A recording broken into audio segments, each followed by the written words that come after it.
Doon sa mga nagtatanong kung illegal ba o illegal ang insertion, illegal yung insertion na ginawa dito. Alam nyo kung bakit? Because sinabi ng Supreme Court, illegal po ang trabaho na pagpapatayo ng infrastruktura ng mga congressman at senador. Kasi trabaho yun ng executive department. That is a violation of the separation of powers. Kaya illegal yun.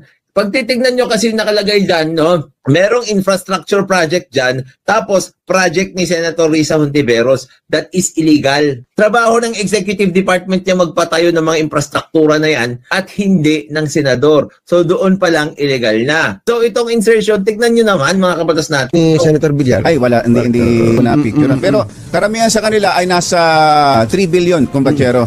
Marami sa kanila ay nasa 3 billion. Parang yun yung...